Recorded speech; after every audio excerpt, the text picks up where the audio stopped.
একজন সাহাবার জীবনী শোনাবো আপনাদেরকে। আব্দুর রহমান ইবনে আউফ রাদিয়াল্লাহু তাআলা আনহু। 10 জন জান্নাতের দুনিয়াতে বসে যে 10 জন সাহাবা জান্নাতের সুসংবাদ পেয়েছেন তাদের মধ্যে একজন, আলহামদুলিল্লাহ বলেন।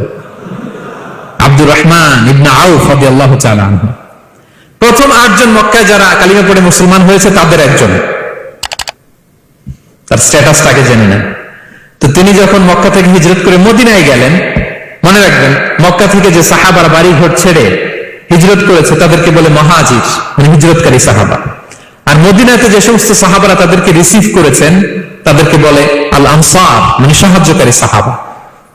তো যারাই হিজরত করে মক্কা থেকে মদিনায় যেত, বিষ্ণু ইসলাম মদিনার কোন সাহাবীর সাথে তার ভাই পাতিয়ে দিতেন, আল মুআখাত, ব্রাদারহুড করে দিতেন, দায়িত্ব দিতেন যে তুমি এই সাহাবীকে দেখবে।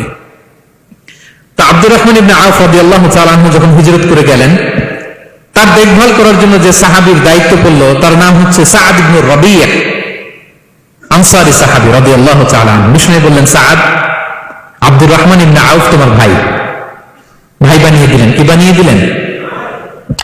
তুমি তাকে টেক কেয়ার করবে, সে হবে তোমার মেহমান। সুবহানাল্লাহ। সাআদ ইবনে রাবিয়া রাদিয়াল্লাহু তাআলা আনহু তিনি আব্দুর রহমান ইবনে আউফকে ডেকে নিয়ে গেলেন, ঘরে নিয়ে গেলেন মেহমানকে, এবং বললেন, ইয়া সাআদ ইন্নী আকসারুল আনসারি মালান। হে সাআদ, তুমি চিন্তা করো না, তুমি মনে করো না যে তোমার ভরণ পোষণ দিতে আমার কষ্ট হবে। আমি মদিনার সবচাইতে বড় বিজনেস ম্যাগনেট, সবচাইতে বড় বিজনেস ম্যাগনেট আমি। No tension, don't worry about it, tension নিও না, আসো তোমার জন্য আমার কি প্রপোজাল শোনো। ফাআকসিমু লাকা নিসফা মালি, আমার যত সম্পদ আছে আমি অর্ধেক তোমার দিয়ে দেব। সুবহানাল্লাহ। এত আসতে আপনার বাড়িতে কেউ মেহমান হলে করতে পারবেন এরকম? আল্লাহ, কেমন প্রেরণার বাতি ঘর তারা।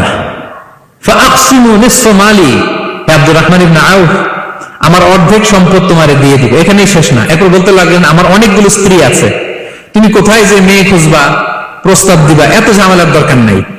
আমার কোন স্ত্রীকে তোমার ভালো লাগে বলো, তার যদি তোমাকে ভালো লাগে তাহলে প্রয়োজনে তাকে আমি ডিভোর্স দিয়ে দিব, তাকে নিয়ে তুমি সুখের সংসার করবা। আল্লাহু আকবার, আল্লাহু আকবার। অর্ধেক সম্পদ দিয়ে দিব, আমার একাধিক স্ত্রী আছে, কাউকে যদি তোমার পছন্দ হয় এবং সেও যদি তোমাকে পছন্দ করে প্রয়োজনে তাকে ডিভোর্স দিব। New life, new career, just go on. আমরা এই সুযোগ পেলে কি করতাম? সাথে সাথে অর্ধেক সম্পদ নিয়ে নিতাম, ঠিক কিনা? আব্দুর রহমান ইবনে আউফ প্রেরণার বাতিঘর। উনি কি করলেন? উনি বললেন, লা হাজাতা লি ফি যালিক, আমার ভাই তুমি যে বলছো সাআদ ইবনে রাবি, তুমি যে এত চমৎকার প্রপোজাল দিয়েছো, এতেই আমি খুশি, তোমার কোনো কিছুর আমার দরকার নাই।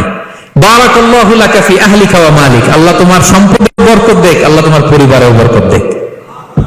তবে একটা কষ্ট করতে হবে, সেটা কি? আব্দুর রহমান ইবনে আউফ বললেন, দুল্লানি ইলা সুক, just show me the way to market, মদিনার বাজারটা কোথায় এটা একটু দেখায় দাও।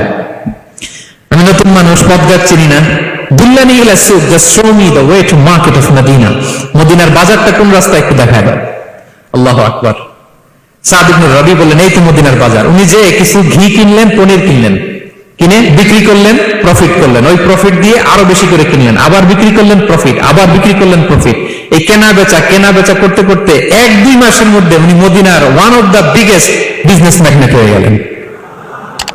আল্লাহু আকবার। কি হাড় ভাঙা পরিশ্রমই না তারা করেছেন।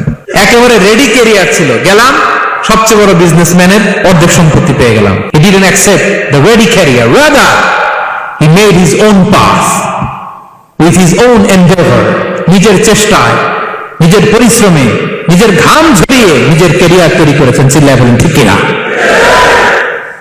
This is the biography of Abdul Rahman ibn Auf radiyallahu ta'ala anhu.